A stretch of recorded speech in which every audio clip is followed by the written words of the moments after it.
नमस्कार दोस्तों, आइए जानते हैं उत्तर प्रदेश की दिन भर की ताजा और बड़ी खबरें। वही आपने अभी तक वीडियो को लाइक और चैनल को सब्सक्राइब नहीं किया तो फटाफट से कर लीजिए। वही आप यूपी के किस जिले से इस वीडियो को देख रहे कमेंट में जरूर बताइए। आज की पहली खबर, यूपी में इस बार गर्मी की छुट्टियों में भी स्कूल जाएंगे बच्चे। परिषदीय प्राथमिक एवं उच्च प्राथमिक स्कूलों में गर्मियों की छुट्टियों में समर कैंप लगाए जाएंगे। 20 मई से 15 जून के बीच विद्यालयों में यह कैंप लगाए जाएंगे। गर्मी को देखते हुए यह प्रातकालीन पाली में प्रतिदिन 1.5 घंटे यह कैंप चलाए जाएंगे। सभी ब्लॉक के चुनिंदा परिषदीय विद्यालयों में ही इन्हें लगाया जाएगा। सभी जिलों में खंड शिक्षा अधिकारी और बेसिक शिक्षा अधिकारी विद्यालयों में यह कैंप लगाने में सहयोग करेंगे। विद्यालयों में समर कैंप लगाने के लिए करीब 200 करोड़ रुपए की धनराशि खर्च की जाएगी। वहीं जिन स्कूलों में समर कैंप लगेगा वहां विद्यार्थियों को मिड डे मील में पोषक खाद्य सामग्री दी जाएगी। गुड़ की चिक्की, बाजरे का लड्डू और गुड़ चना आदि दिया जाएगा। संभल हिंसा में सांसद बर्क पर लटकी गिरफ्तारी की तलवार। संभल हिंसा मामले में जामा मस्जिद कमेटी के सदर जफर अली की गिरफ्तारी के बाद अब पुलिस की जांच तेजी से आगे बढ़ रही है। सांसद जियाउर रहमान बर्क पर भी गिरफ्तारी की तलवार लटक गई है। पुलिस ने मंगलवार को सांसद जियाउर रहमान बर्क को पूछताछ करने के लिए नोटिस तामील कराया है। पुलिस शहर विधायक के बेटे सुहेल इकबाल से भी जल्द पूछताछ कर सकती है। पुलिस की तरफ से सांसद को नोटिस जारी करने के बाद सांसद की मुश्किलें बढ़ सकती हैं। एसपी कृष्ण कुमार बिश्नोई ने बताया कि विवेचना के लिए सांसद को नोटिस जारी किया गया है। हिंसा के दौरान सांसद ने किससे क्या बात की और उनके बयान क्या थे, यह जांच का अहम हिस्सा रहेगा। पुलिस यह भी पता लगाएगी कि क्या सांसद की किसी बात या बयान का हिंसा भड़काने में कोई संबंध था। अयोध्या के राम मंदिर में रामलला का अब रोज सूर्य तिलक होगा। हर दिन सूर्य तिलक की शुरुआत रामनवमी से होगी। मंदिर निर्माण समिति ने यह फैसला लिया है। करीब 4 मिनट तक सूर्य की किरणें रामलला के ललाट पर पड़ेंगी। समिति अध्यक्ष और पूर्व आईएएस नृपेंद्र मिश्र ने बताया कि हर दिन सूर्य तिलक की प्लानिंग अभी 20 साल के लिए की गई है। बता दें कि पिछले साल रामनवमी के दिन रामलला का राज तिलक सूर्य की किरणों से किया गया था। राम मंदिर का शिखर बनकर तैयार होने वाला है। मंदिर की पहली मंजिल पर राम दरबार की स्थापना 15 मई तक हो जाएगी। हर दिन करीब 800 श्रद्धालु इसके दर्शन कर सकेंगे। यूपी में पहली बार 60,000 पुलिसकर्मियों की एक साथ होगी ट्रेनिंग। मुख्यमंत्री योगी आदित्यनाथ मंगलवार को गोरखपुर पहुंचे। यहां उन्होंने कहा कि सुरक्षा का बेहतर माहौल देने के लिए बड़े सुधार किए गए। एक तरफ यूपी में 7 पुलिस कमिश्नरेट बनाए गए, वहीं जिला स्तर पर भी बेहतर ढांचा खड़ा किया गया। 8 साल में 2,12,000 से ज्यादा पुलिस कार्मिकों की भर्ती की गई। इनमें से 1,56,000 पुलिसकर्मी सेवाएं प्रदान कर रहे हैं, जबकि 60,000 से अधिक की भर्ती अभी संपन्न हुई है। मुख्यमंत्री ने कहा कि 2017 में यूपी में मात्र 6,000 पुलिसकर्मियों की ट्रेनिंग हो सकती थी, लेकिन अब जिन 60,000 से अधिक पुलिसकर्मियों की भर्ती हुई है, सबकी ट्रेनिंग एक साथ होगी।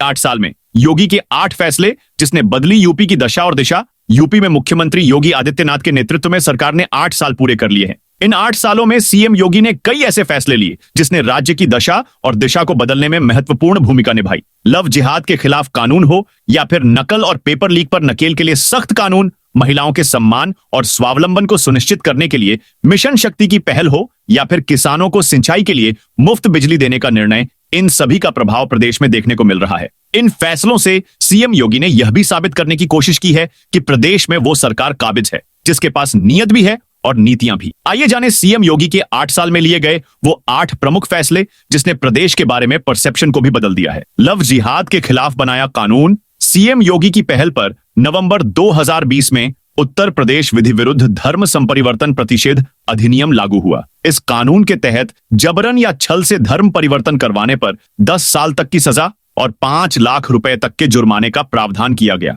नकल और पेपर लीक पर बनाया सख्त कानून। परीक्षाओं के प्रश्न पत्र लीक करने और नकल के खिलाफ भी योगी सरकार ने 2024 में सख्त कानून बनाकर मिसाल पेश की। पेपर लीक कानून के तहत सार्वजनिक परीक्षाओं में होने वाली धोखाधड़ी नकल पर अंकुश लगाने के लिए न्यूनतम 3 से 5 साल की कैद की सजा का प्राविधान है और पेपर लीक गिरोह में शामिल लोगों को 5 से 10 साल की कैद और न्यूनतम 1 करोड़ रुपए के जुर्माने का प्राविधान है। ये सभी बड़े फैसले योगी सरकार ने 8 साल में लिए हैं। यूपी में जिस घर पर चला बुलडोजर वो फिर बनेगा। उत्तर प्रदेश के प्रयागराज में बुलडोजर कार्रवाई से सुप्रीम कोर्ट हैरान है। भारत के शीर्ष न्यायालय ने याचिकाकर्ताओं को न सिर्फ घर दोबारा बनाने की अनुमति देने का रास्ता दिखाया है, बल्कि राज्य सरकार को खड़े शब्दों में हिदायत दी है। दरअसल याचिकाकर्ताओं की तरफ से अदालत को बताया गया था कि जमीन के हिस्से को गैंगस्टर अतीक अहमद का मानकर राज्य सरकार की तरफ से घरों को ढा दिया गया था।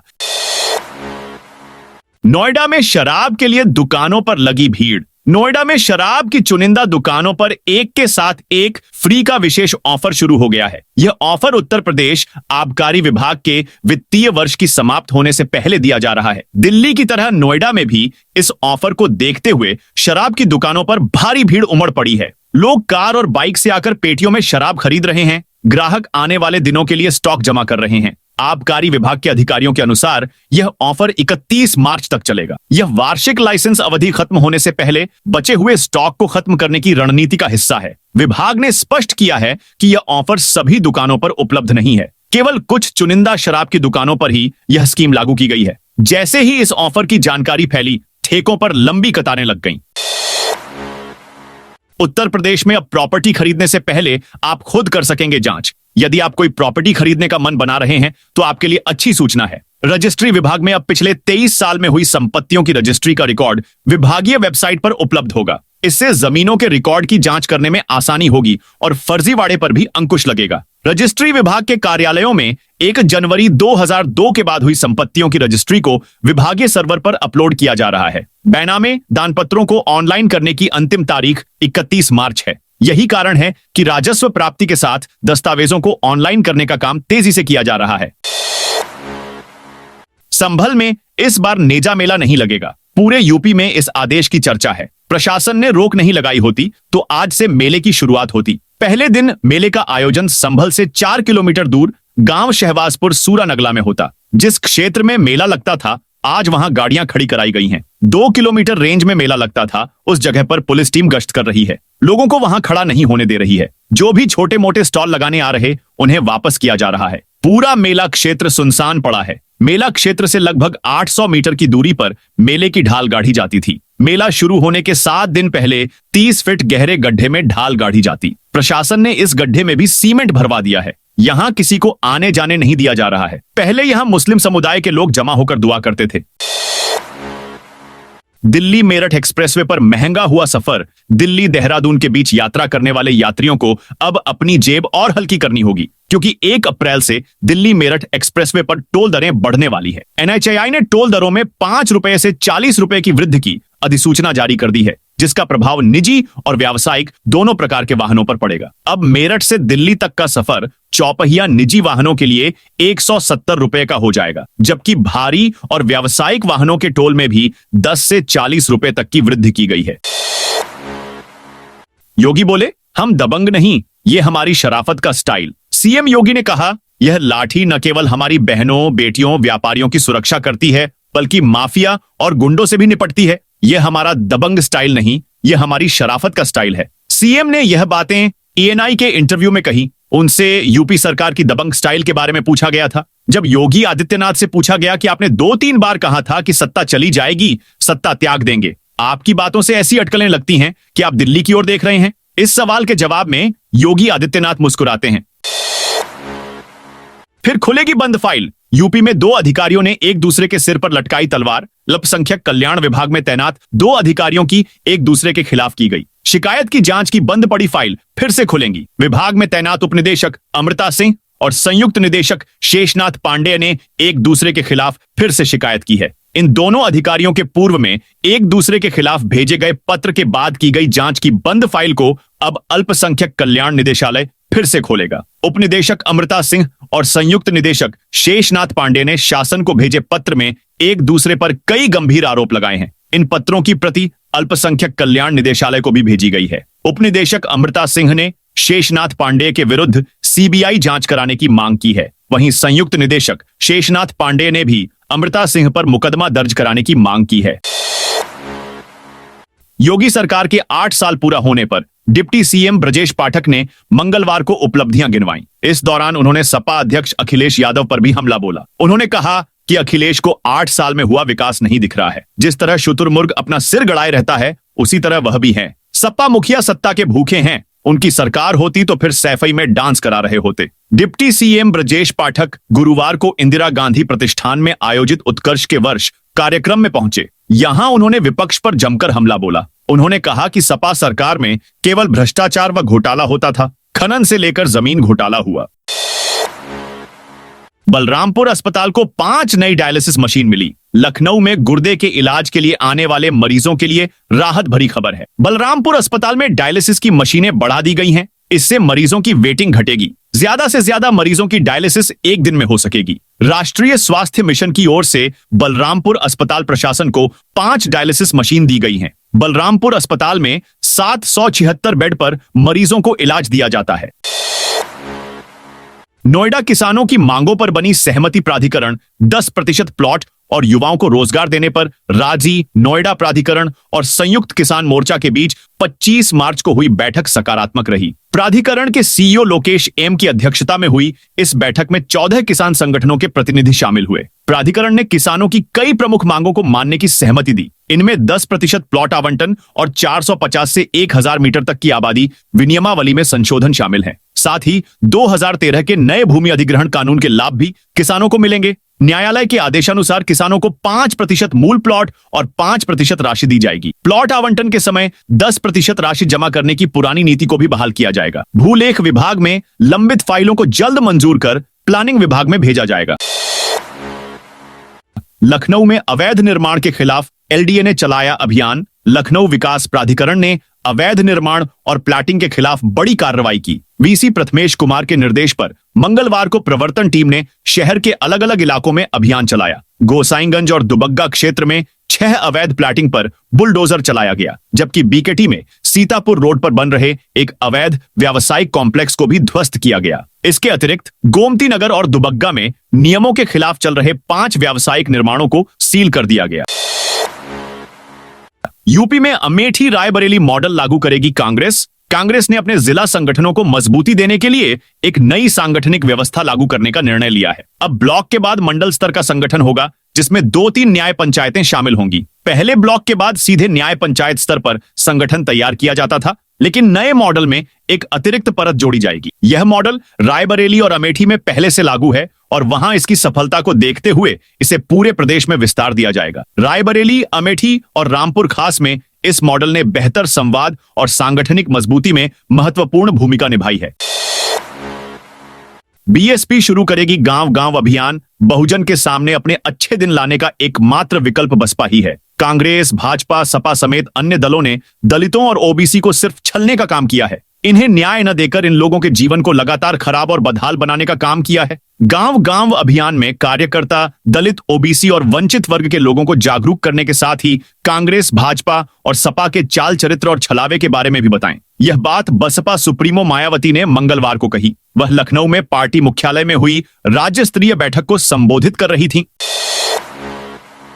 आज से बागेश्वर धाम सरकार आचार्य धीरेन्द्र शास्त्री की हनुमंत कथा का शुभारंभ होगा। कथा स्थल पर आयोजकों द्वारा पूरी तैयारी कर ली गई है। सोमवार को कथा स्थल पर आयोजन समिति पदाधिकारियों ने व्यवस्थाओं को लेकर जानकारी दी। मुख्य संयोजक नीरज मित्तल ने बताया कि 5 दिवसीय हनुमंत कथा के लिए तैयारियां पूरी कर ली गई हैं। मेहंदीपुर बालाजी की तर्ज पर बागेश्वर धाम सरकार का मंच तैयार कराया गया है। मंच पर ही हनुमान जी विराजमान होंगे। कथा स्थल पर सीताराम कक्ष, जामवंत कक्ष और अंगद कक्ष तैयार किया गया है, जहां प्रशासनिक और जनप्रतिनिधियों के बैठने की व्यवस्था रहेगी। भव्य पंडाल में करीब 1.5 लाख श्रद्धालुओं के बैठने की व्यवस्था की गई है। भीड़ बढ़ती है तो पंडाल को और बढ़ा दिया जाएगा। 25 मार्च से 29 मार्च तक आचार्य धीरेन्द्र शास्त्री हनुमंत कथा करेंगे।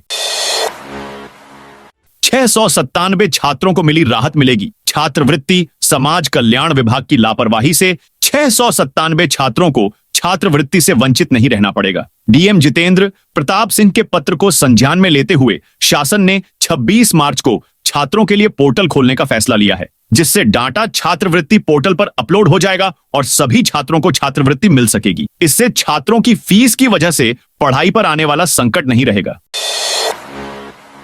प्रदेश के मुख्यमंत्री योगी आदित्यनाथ ने कांग्रेस पर बड़ा आरोप लगाया है। योगी ने कहा कि कांग्रेस और इंडिया गठबंधन के सहयोगियों ने 2024 के लोकसभा चुनाव में दुष्प्रचार तो किया, साथ ही अरबपति जॉर्ज सोरोस के पैसे का उपयोग भी चुनावों को प्रभावित करने के लिए बड़े पैमाने पर किया। सीएम योगी ने एएनआई के साथ एक पॉडकास्ट में बातचीत के दौरान यह आरोप लगाया। मुख्यमंत्री आदित्यनाथ ने इस कथित संलिप्तता को देशद्रोह करार दिया है।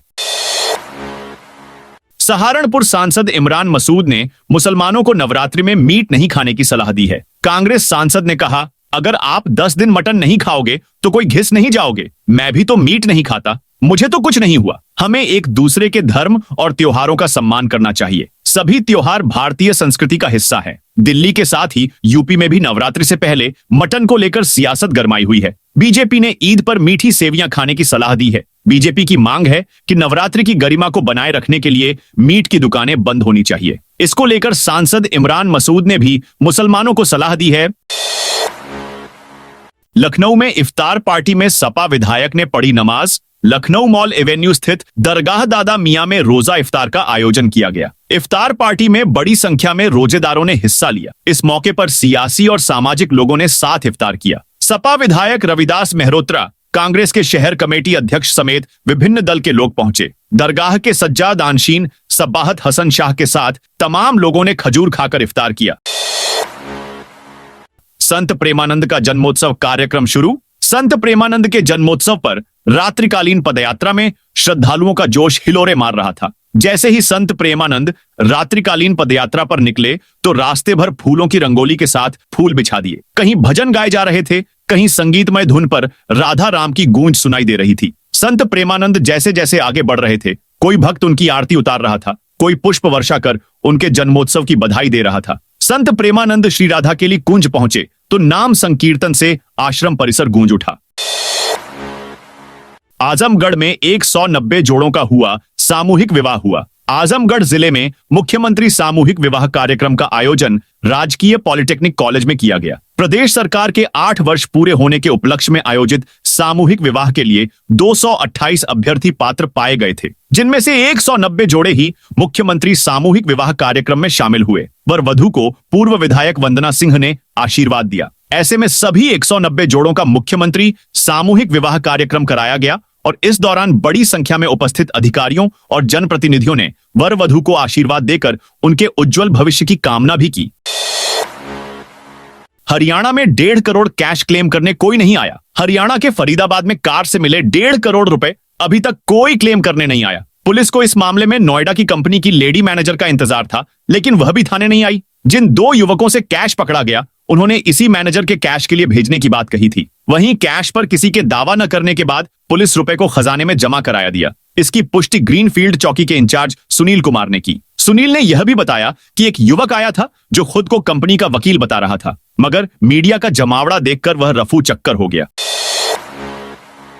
बदायूं के 180 ग्रामीणों के खातों में आई साइबर ठगी की रकम। बदायूं के उझानी कोतवाली क्षेत्र के गांव पलिया पुख्ता में साइबर ठगी का चौंकाने वाला मामला उजागर हुआ है। एक कैफे संचालक ने तकरीबन 180 ग्रामीणों के कई निजी बैंकों में खाते खोल दिए। इसके बाद इन खातों में साइबर ठगी के लाखों रुपयों का लेन देन शुरू हो गया। जब दिल्ली के साइबर थाना पुलिस ने कई ग्रामीणों को नोटिस भेजे, तब पूरा मामला उजागर हुआ। सोमवार को ग्रामीणों ने एसएसपी कार्यालय पहुंचे। एसएसपी नहीं मिलने पर सीओ दातागंज के तिवारी से शिकायत की। सीओ ने साइबर थाना पुलिस को जांच पड़ताल कर कार्रवाई के निर्देश दिए हैं।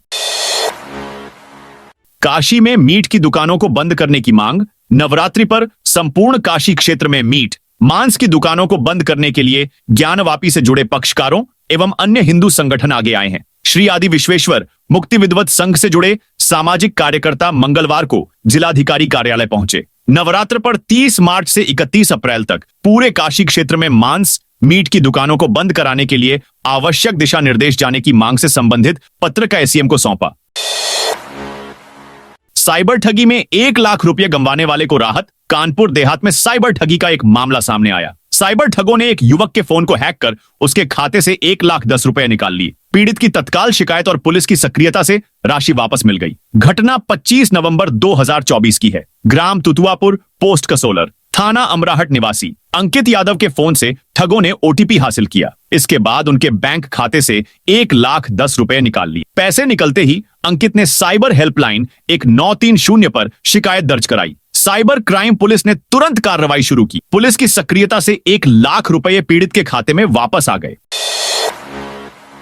यूपी में 12वीं पास के लिए सरकारी नौकरी का सुनहरा मौका। मिशन रोजगार के तहत योगी सरकार शीघ्र ही वन रक्षक व वन्य जीव रक्षक के पदों पर भर्ती करने जा रही है। वन विभाग ने 708 पदों पर भर्ती के लिए उत्तर प्रदेश अधीनस्थ सेवा चयन आयोग को अध्याचन भेज दिया है। इनमें से 380 पद अनुसूचित जाति व अन्य पिछड़ा वर्ग के अभ्यर्थियों के लिए विशेष चयन के भी हैं। अब शीघ्र ही आयोग इन पदों पर भर्ती का विज्ञापन जारी करेगा। इसमें भर्ती के लिए इंटरमीडिएट की परीक्षा उत्तीर्ण करने के साथ ही 18 से 40 वर्ष के युवा परीक्षा में शामिल हो सकते हैं। वन रक्षकों की भर्ती के लिए लिखित परीक्षा के साथ ही शारीरिक दक्षता परीक्षा भी होगी।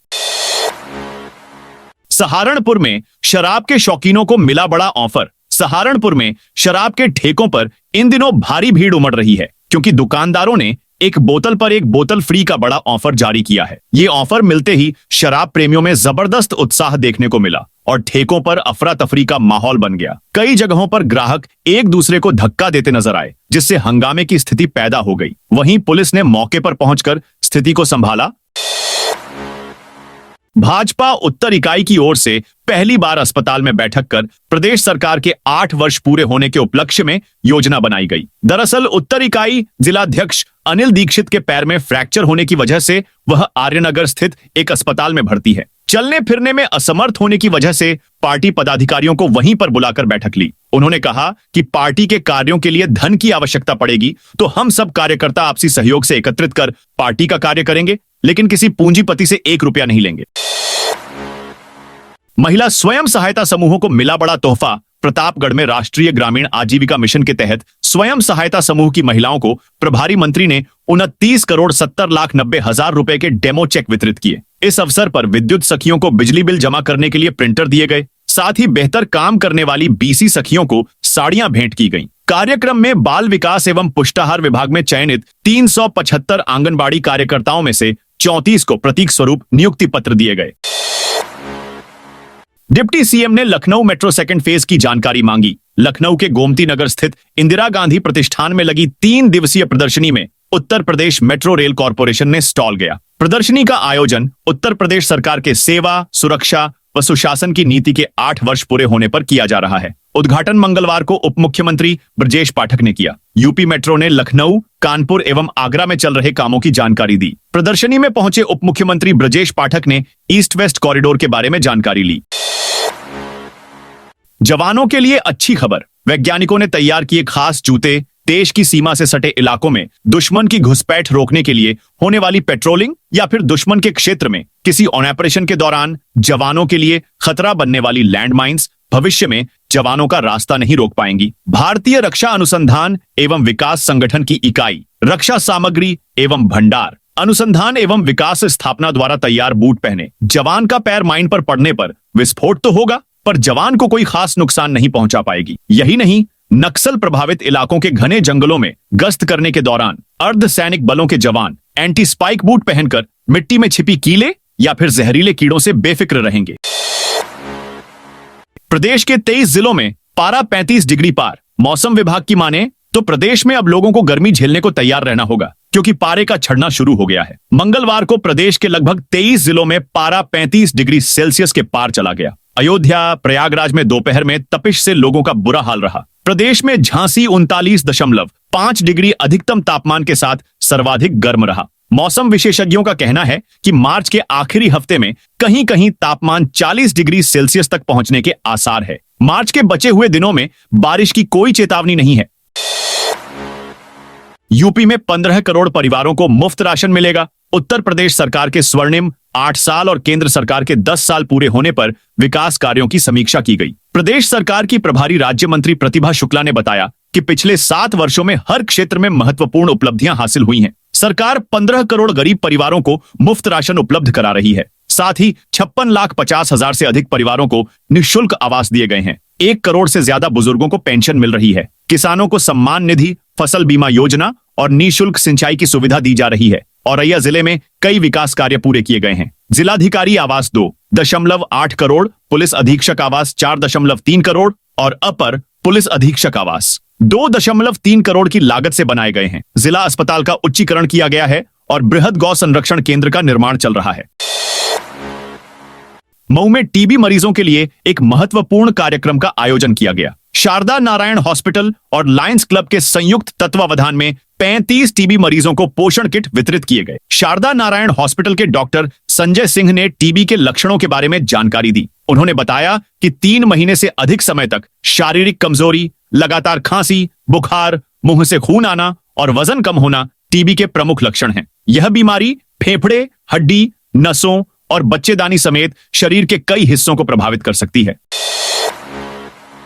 भारत चीन के बीच कैलाश मानसरोवर यात्रा पर हुई बात। भारत एवं चीन के राजनयिकों ने आज बीजिंग में सीमा पार नदियों के डेटा के आदान प्रदान और कैलाश मानसरोवर यात्रा की शीघ्र बहाली सहित सीमा प्रबंधन को आगे बढ़ाने के लिए विभिन्न उपायों पर विचार विमर्श किया। भारत चीन सीमा मामलों पर परामर्श और समन्वय के लिए कार्यतंत्र की 33वीं बैठक मंगलवार को बीजिंग में आयोजित की गई थी। भारतीय प्रतिनिधिमंडल का नेतृत्व संयुक्त सचिव गौरांग लाल दास ने किया, जबकि चीनी प्रतिनिधिमंडल का नेतृत्व वहां के विदेश मंत्रालय के सीमा एवं महासागरीय मामलों के विभाग के महानिदेशक होंग लियांग ने किया। दोस्तों, यह थी उत्तर प्रदेश की दिन भर की ताजा और बड़ी खबरें। जय हिंद, जय भारत।